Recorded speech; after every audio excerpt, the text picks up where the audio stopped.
Hello and welcome to a new video from the Canine Integral Center. Wow. The heat has arrived, at least here in Spain. Here in Alicante we're already roasting. So everyone starts calling me Juan Luven and Peram el Perro. Shave him completely. I don't want a single hair left because you can see how hot he's getting. Well, that's what we're going to talk about today. Look, we're going to show you a diagram of how a dog's coat is and how it works to cool the dog. Who do you think is hotter in summer? A well-groomed husky or a shaved husky that doesn't have that coat of fur left? What do you think? No, don't answer me really, it's a video. Well, yes, the one that gets the hottest is the shaved one. If you look at this image, you'll see there's a section that says shaved one and a section that says brushed. In the brushed area, you'll see that there's a much lower temperature than in the shaved area. The image you see was taken with one of those cameras that detect heat. They're called thermal cameras, I think, but I'm not entirely sure.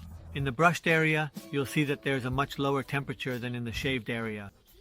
The image you see was taken with one of those cameras that detect heat. They're called thermal cameras, I think, but I'm not entirely sure.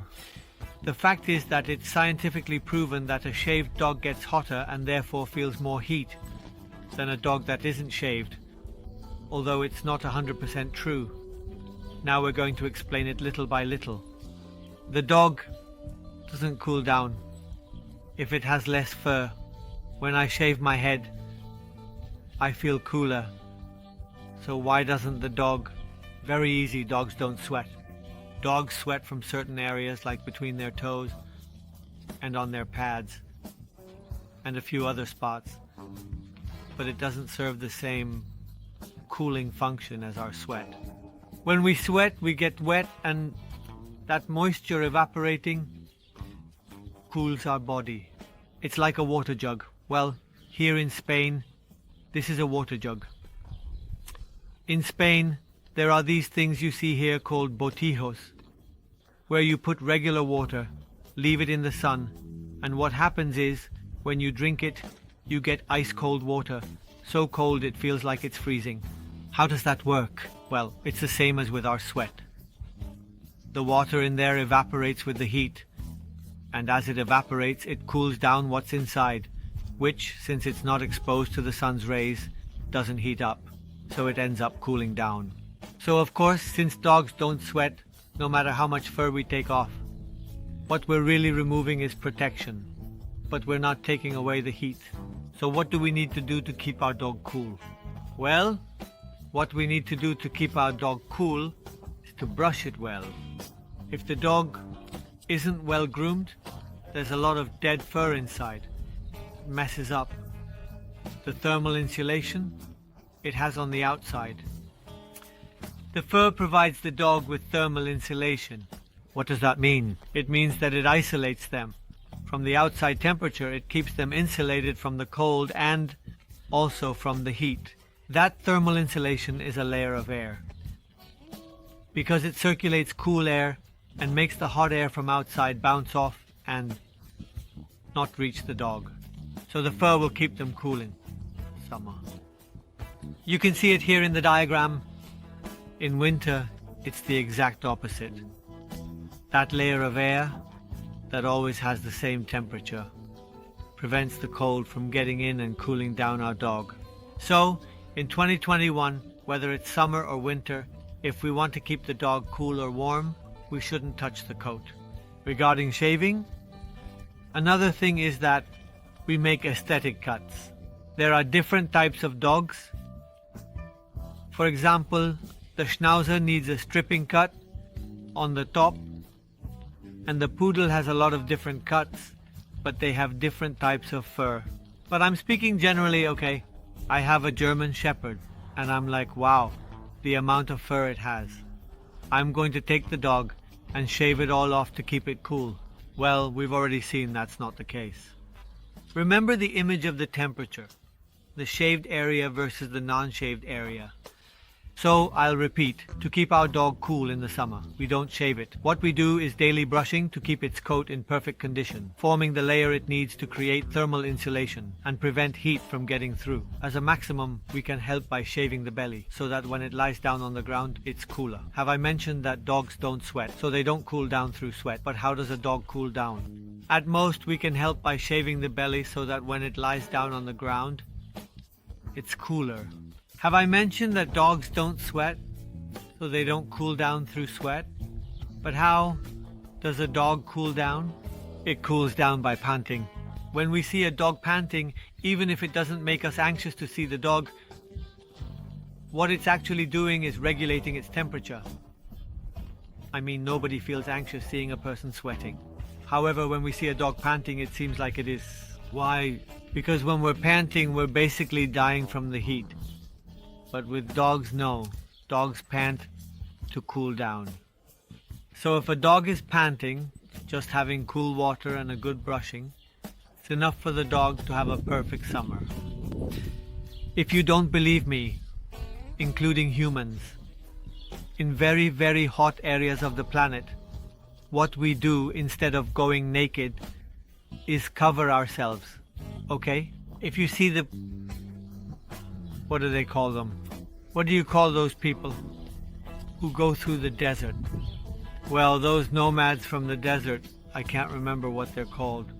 As you can see, they don't wear tank tops or go around naked on camels. No, they're covered up, with only this part showing, and the rest is completely covered.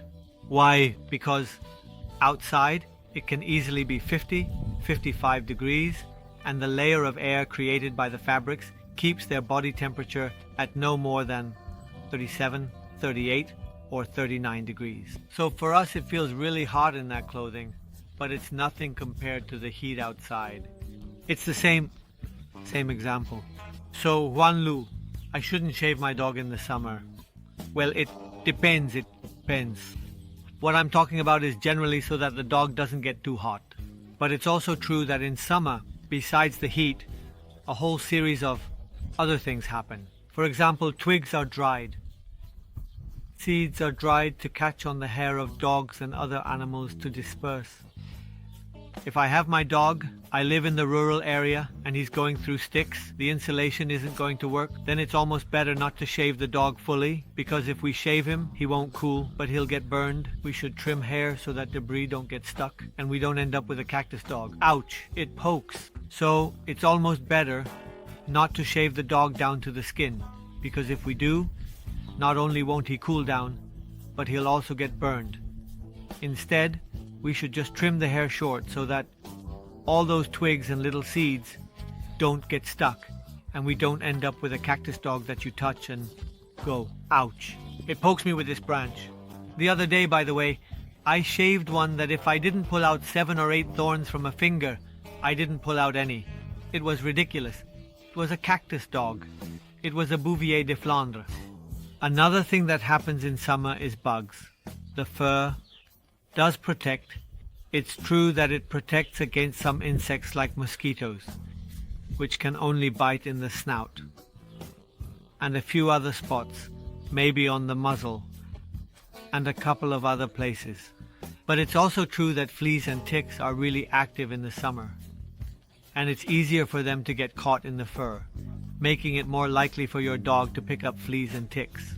And since we have such dense fur, it's easier for them to get into the fur to reach the skin, which is where they bite and feed. Stop! And we won't see it. If we keep the hair relatively short, it will make it harder for fleas and ticks to latch on. And if they do manage to grab on, we'll notice it right away, and we can remove them. Anyway, I already mentioned that in the video. Remember the video about fleas and ticks? My dog has a purge. I think it was called something like that. There are collars, there are pipettes. If you have any questions, we can make another video about different brands of collars and spot-on treatments and what each one is for, based on their ingredients. That's it. I don't want to overwhelm you anymore. I'm going to do a quick summary. To keep the dog from getting too hot, you don't need to shave him. What you really need is a good brushing, fresh water, and maybe just shave his belly a bit so that when he lies down on the ground, it helps him cool off and not feel overwhelmed by panting. If you want to wait to groom your dog, it could be for 3 reasons. 1, for aesthetics, because you just like the short hair better, and that's it. 2, that fleas and ticks don't latch onto him. 3, so that the grass, twigs, seeds, and all that don't get stuck in the dog's fur. And never ever shave the dog down to the skin, because he's going to get burned. Those burns will cause irritation, he'll scratch, it can lead to ulcers, and bald spots can get infected. It'll be a disaster. That's it, a big hug, and I'll see you in the next video.